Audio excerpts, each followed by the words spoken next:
Now in the National League, I got to get started with the NL Central, the Reds and the Pirates. They had a big series this weekend, but first let's see how they got there to the series. The Reds' 10-game winning streak ended up coming to an end on Monday as they lost to the Padres on a count of 11-5. But then they won the next three on the count of 7-6, 6-4, and 9-4. All pretty close games with the exception of maybe Thursdays, but they were able to get the job done and they were able to keep composure.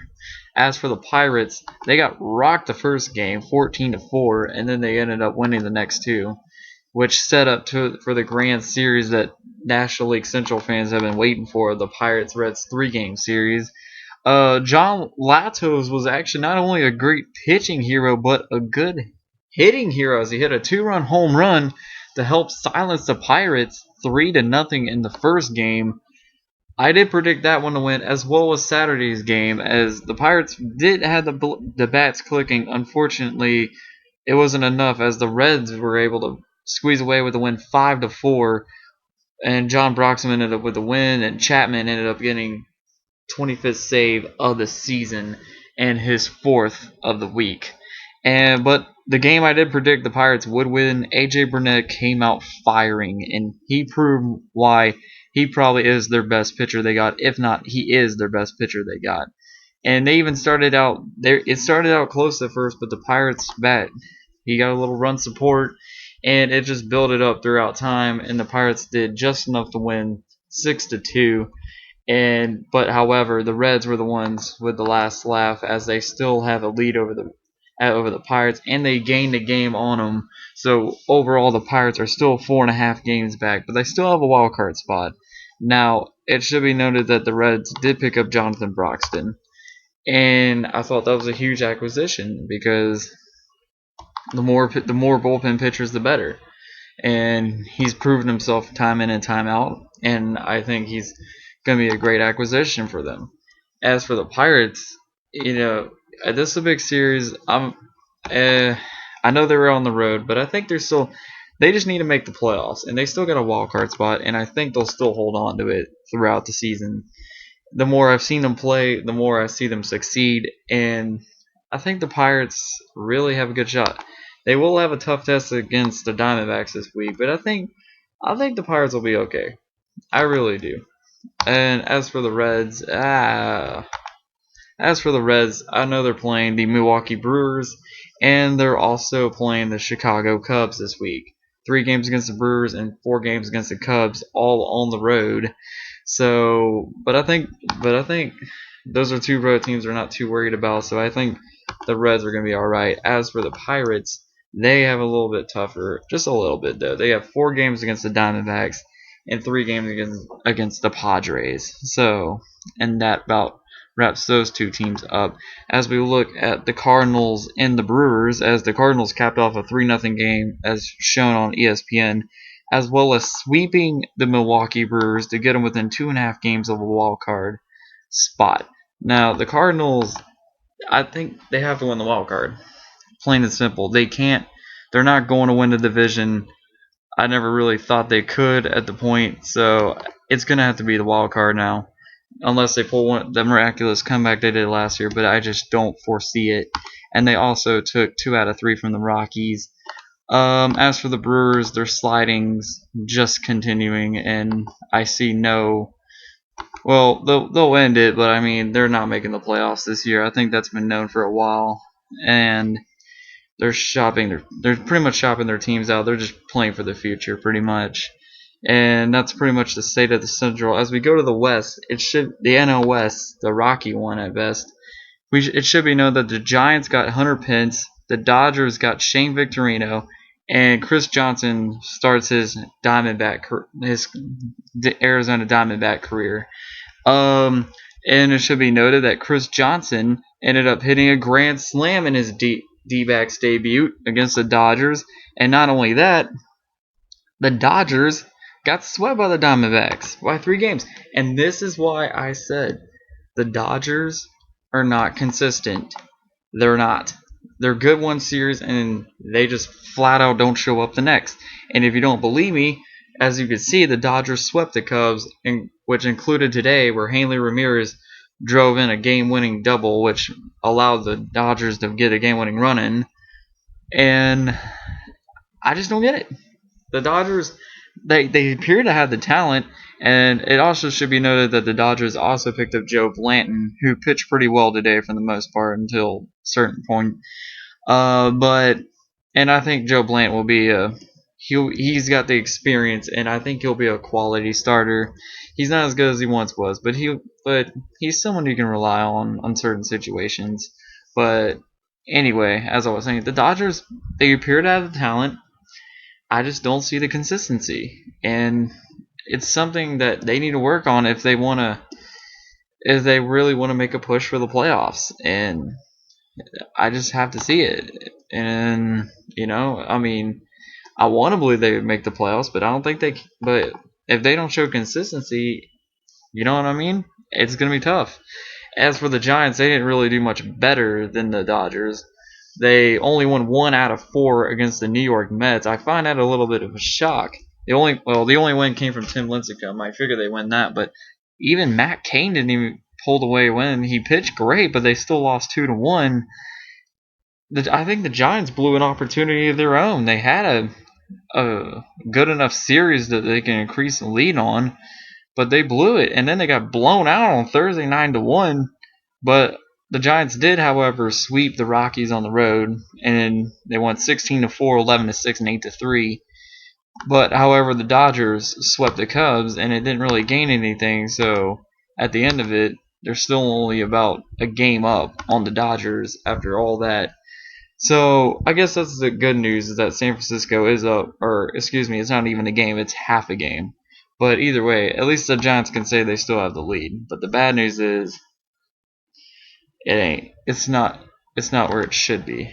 So as for the Arizona Diamondbacks, after they sweep the Dodgers, they only took 1 out of 3 against the last place NL East Phillies, or no, excuse me, next to last. They actually went up a place. But anyway, the Diamondbacks, I feel like this is still a team you can't sleep on. I know they're still 4 games back, but this is a team you can't sleep on in the NL West, because they're in it. They're in it, and I think they have the talent. The acquisition of Chris Johnson definitely helped, and I wouldn't count them out in this race. I really wouldn't. I know they've shown some inconsistency, as we saw sweeping the Dodgers and getting 1 out of 3 from the Phillies, but you can't sleep on it. I know, but they just got to work on the consistency, just like the Dodgers do. Otherwise, but but the thing is that I think the Dodgers have the expectations to go deep in the playoffs, but I don't think the Diamondbacks do as much. People tend to shy away from that, but I think Arizona's got the talent. I really do. But that's that. Now we go on to the NL East. It should be noted that the Nationals acquire Kurt Suzuki from the Oakland A's. I'm kind of shocked by this. Why did the A's give up Kurt Suzuki? I mean, he's had a pretty good. He's had an R. He's a great catcher. I mean, he's good enough. I don't understand why they got rid of him, but props to the Nationals for getting him, and props. It just made him better. I mean, what can you say? I mean, that was my shock of the week. And also should be noted that the talks are increasing on shutting down Steven Strasburg. I think it's probably for the best, unless it gets too close in the division and they somehow slip up where they're close to not making the playoffs. Then they need to really step it up. And if it was me, I wouldn't want a 1-game series. So if it gets to the point where the Nationals are in danger of losing first place, I would not pull the plug on Strasburg and try to get as much wins as you can. But at the same time, if you want to go deep, you've got to have Strasburg at the top of his game. So I think shutting him down is a good idea. I know you fantasy baseball owners won't like that, but as you can see, Major League Baseball general managers don't give a flying crap about it. So, excuse my language. But anyway, as I was saying, the Nationals, they struggled against the Phillies too. They only took 1 out of 3 from the Phillies, so the Phillies actually had a pretty good week. And they also got out of last place in their division. But anyway, the Nationals only took 1 out of 3 from the Phillies, and they had a doubleheader on Friday. and they won one, lost one, but they took the next two, so they won 3 out of 4, and that 4 games in 3 night span, including Strasburg pitching phenomenally today, and he struggled his last 3 starts. He was on the top of his game, didn't give up a run. One of their backups did, and they ended up winning 4-1. And they play the Astros for the next 4 games before taking on the Diamondbacks in the weekend. So a decent week coming up for the Nationals. I think they'll still be fine when it's all said and done at the end of the week. They'll still be in first place over the Atlanta Braves. Now the Atlanta Braves, they ended up losing one of the games to the Astros, but they took the other 2, which is good. And they also in the week they took 2 out of 3 or 3 out of 4, against the Miami Marlins, and all the wins were blowouts. And the one game they lost, they only scored 2 runs, and lost to Zambrano, which is probably the Marlins' best pitcher. So a pretty good week for the Braves. I mean, they're fighting for not only the division but a wild card spot, and they have one of those along with the Pirates. So do I think it's going to be those two at the end of the season? Yes. I think the Pirates and Braves will hold on to the wild card spot. It's not really as close. I mean, the only team I can really see taking over that spot, one of those spots, is the St. Louis Cardinals. But the problem with the Cardinals is their bullpen is doing as bad as the Angels. Although the bullpen did fine today, as you can see, if you saw tonight's game, you would see that they actually did fine. But the Cardinals need to work on that bullpen, though, if they want to make a real great push toward the playoffs. But that's that. My series to watch for this week, the Nationals. I mentioned the Nationals were playing some. I forgot who I said they were. I believe I said the Diamondbacks in the 3-game series. I believe that's going to be one of the series to watch. I think we got to really pay close attention to the Diamondbacks because they're really one of those teams that are really trying to make a push. And they got a huge test this week, and I was right. They have a 4-game series against the Pirates and a 3-game series against the Nationals coming up. So that's one of the teams I'm really keeping an eye on right now in terms of where I think they should be and how far can they get, or how much closer can they get to the NL West first place prize. As for the Pirates, that's really their only series, so that's enough on them. As for the Dodgers and Giants, we gotta check out what series they got this week. The Rockies and Marlins, they should have a pretty good week, but once again, consistency is what gets you to the playoffs, not inconsistency as they have shown. The Giants and Cardinals will be a very enticing series. They got a game on Wednesday at ESPN. It's a 4-game series. It's a huge test for the St. Louis Cardinals. I'm actually going to give a little preview of this right now because it's actually a series of the past 2 World Series champions. And the first game up, we got Matt Cain versus Westbrook, 10-4, 10-8. I want to give the slight edge to Matt Cain and the Giants. I think the Giants take game 1. Game 2, I got the Cardinals. Lynn against Barry Zito. Give me the Cardinals in that one. Game 3, which will be on ESPN on Wednesday. Vogelsong versus Kelly.